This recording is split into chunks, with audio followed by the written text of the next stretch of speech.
Stories that define the day from every corner of the planet. That's right. I'm Arjun, Samar, Mahendran, and this is the Tuesday edition of the World Report. The Trump administration is seeking a deal to limit Iran's nuclear program and ensure it does not develop nuclear weapons. Iran's top diplomat met with the head of the UN nuclear watchdog agency on Monday ahead of a second round of negotiations with the US over Tehran's nuclear program. Now, talking to reporters Monday night about the Air Force One on his way to Washington, US President Donald Trump said one of the US-Iran talks, "I'll be involved in those talks indirectly and they'll be very important and we'll see what can happen." Listen in to Trump.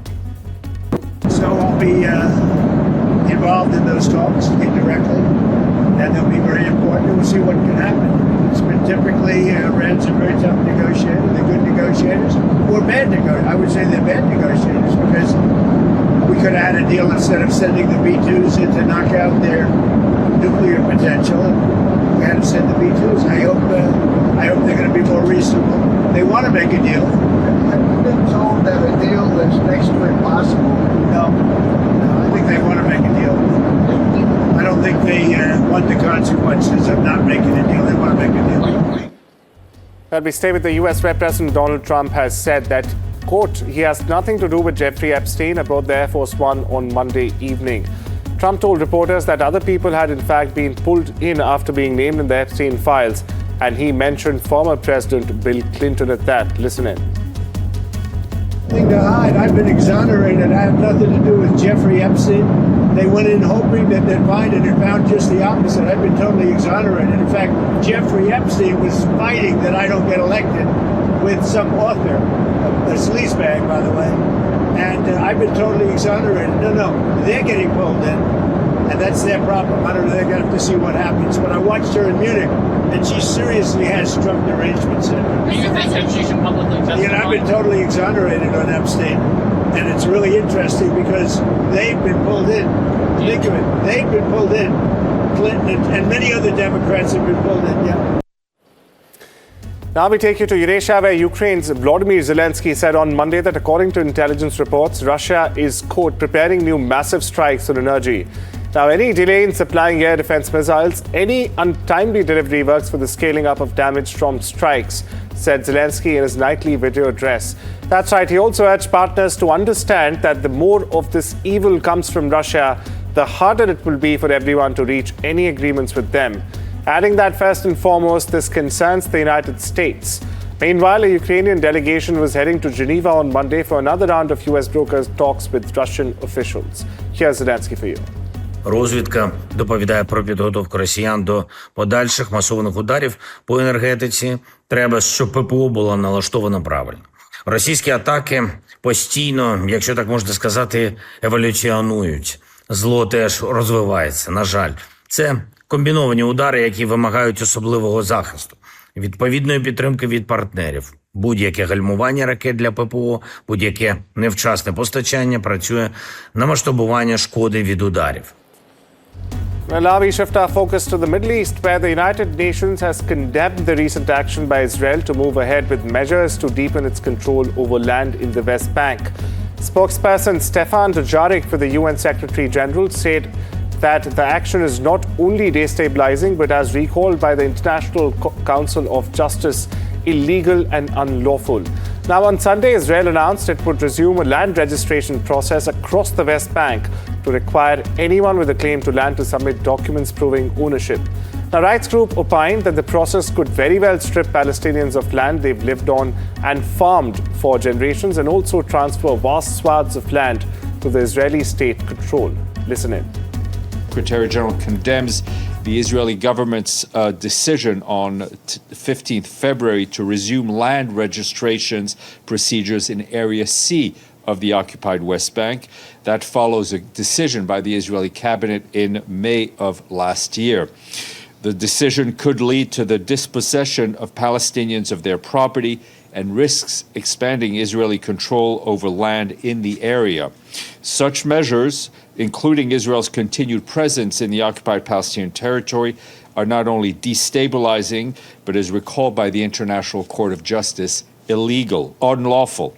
He calls on the Israeli government to immediately reverse these measures. He again warns that the current trajectory on the ground is eroding the prospects for the two-state solution. We get you updates from the land down under, where Australian Prime Minister Anthony Albanese has said that his government will not repatriate from Syria a group of 34 women and their children with alleged ties to the Islamic State group. That's right, local Australian media showed Prime Minister Albanese speaking after Syrian authorities turned back the group of women and children on Monday. Now, they left a camp in Syria housing people with alleged ties to Islamic State militants in an attempt to head back to their home country. It was not clear if or when the group would be able to complete or return on their journey. The 34 women and children from 11 families were supposed to make their way from Roj camp to the Syrian capital Damascus and then fly to Australia. We get you some reactions. What I can say is that we're providing absolutely no support and we are not repatriating people. We have no sympathy, frankly, for people who travelled overseas in order to participate in what was an attempt to establish a caliphate to undermine and destroy our way of life. And so, as my mother would say, you make your bed, you lie in it. It's unfortunate that children are impacted by this as well, but we are not providing any support. And if anyone does manage to find their way back to Australia, then they'll face the full force of the law if any laws have been broken. Over to South Asia now, where after decades of dynastic politics and dramatic upheavals, Bangladesh finally will have a new Prime Minister in just hours from now. That's right, Tarique Rahman is set to take office after his Bangladesh Nationalist Party, or the BNP, secured a clear majority in the general election. Now, at 60 years old, Rahman becomes the first male Prime Minister in the country in 32 long years. That's right, more than 3 decades. And the latest torchbearer of one of Bangladesh's most powerful political dynasties. Here's a report. For Tarique Rahman, politics was never a choice. It was inheritance. He is the son of former Prime Minister Khaleda Zia and former President Ziaur Rahman, the founder of Bangladesh Nationalist Party. His father, a war hero turned president, was assassinated in a military coup in 1981 when Rahman was just a teenager. 2 decades later, in 2001, Rahman formally stepped into politics during his mother's second term as Prime Minister. By 2002, he had risen to a senior position within the BNP. The opposition called it brazen nepotism. Supporters called it natural succession. Rahman developed a reputation as an enforcer, a man who tightened party discipline and consolidated control. But controversy followed closely behind. In 2007, during a military-backed caretaker government, Rahman was arrested on corruption charges. He claimed he was tortured in custody. After 18 months in prison, he was released and left for London, entering what would become a 17-year exile. Reports suggested he had agreed to step away from politics to secure his departure. Yet from abroad, Rahman remains central to BNP's strategy. In 2018, after Khaleda Zia was jailed, Rahman became the party's acting chairman. Meanwhile, under then Prime Minister Sheikh Hasina, he faced multiple cases, including allegations related to a deadly 2004 grenade attack. He denied all accusations and was later cleared of charges. On December 25, 2025, Rahman returned to Bangladesh. 5 days later, his mother passed away. On January 9th, he officially became BNP chairman. Now, with an electoral mandate secured, Rahman faces his greatest challenge yet. Can a leader shaped by exile and controversy unite a divided nation? Can he move beyond legacy and define his own chapter? Bureau Report, NDTV. Over in Western Europe, rescuers waded through floodwaters in southwest France on Monday as the aftermath of a deadly storm continued to disrupt parts of the country. That's right, France has recorded 2 deaths linked to Storm Nils. One on Thursday in the Landes department and the second on Friday in the Tarique, officials said. Footage from the town in the Rariol region in the Nouvelle Aquitaine on Monday showed submerged streets and rescue workers wading through floodwaters. Now, only last week, network operator NEDs said that the storm had left up to 900,000 customers without power at its peak.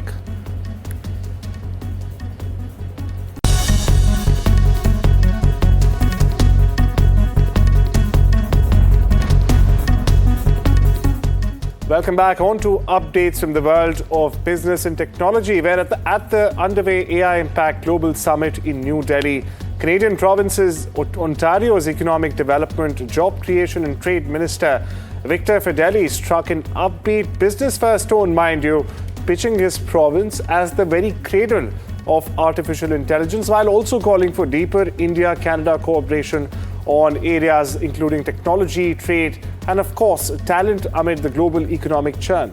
Meanwhile, here's what Fedeli said, speaking exclusively to NDTV's Aditya Rajkot. Let me begin by asking you about your interest in the AI summit here in India, and how do you see India's rise, when it comes to artificial intelligence and becoming a hub of the same? India has a huge service industry, but also when it comes to innovation, we're right there. Well, first of all, thank you very much for making the time today to talk to us. You're correct. Ontario, Canada is the birthplace.